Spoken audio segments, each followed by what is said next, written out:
So, how do you like this for an epilogue regarding the Lindsay Shepherd affair at Wilfrid Laurier University? Namely, the lawyer who was appointed to gather the facts has finished his investigation and is preparing his final report, but guess what? That report will not be made public.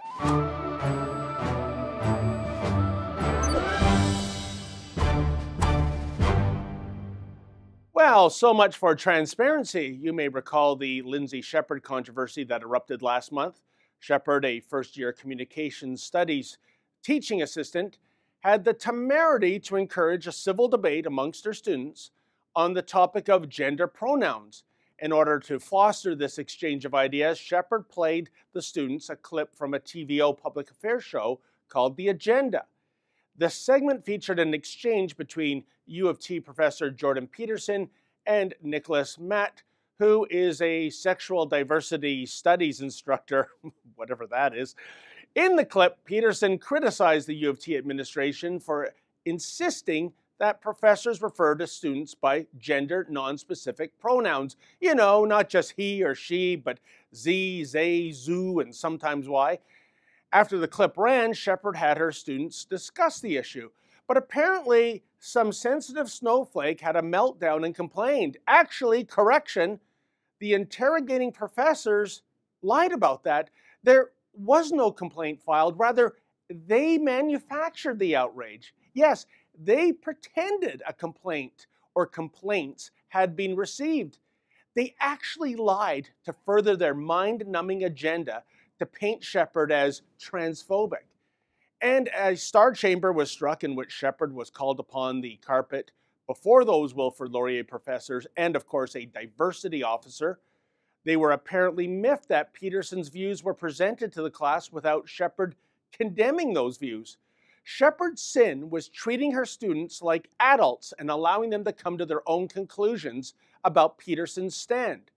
I guess she never got the memo regarding Indoctrination 101. In fact, one of the paranoid professors conducting the Shepherd Inquisition, Nathan Rambukkana, had the following to say about running the Peterson commentary, quote, "This is like neutrally playing a speech by Hitler." Yeah, he played the Hitler card.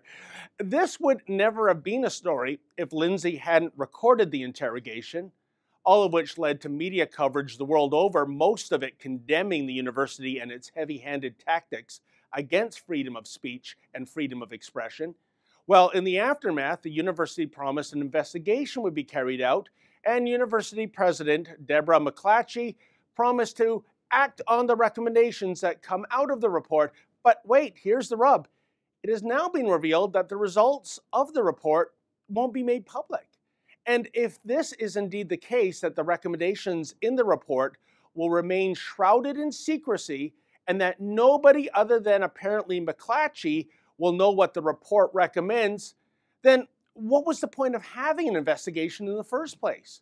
And more so, how will anyone know if McClatchy will be staying true to her word by promising to follow through on the report recommendations? But that's how they roll at Wilfrid Laurier University. Do the interrogations in secret, and when wrongdoing is uncovered, do an investigation in secret. The prime directive would seem to be shielding the wrongdoers from any repercussions or even embarrassment, even when the guilty parties are caught manufacturing blatant lies. Little wonder so many university staff find the concepts of free speech and free expression so utterly repugnant. Apparently, they don't like the idea of the cockroaches amongst their ranks being exposed. For the Rebel.media, I'm David the Menzoid Menzies. Like what you just saw? Then click subscribe below and never miss another Rebel video.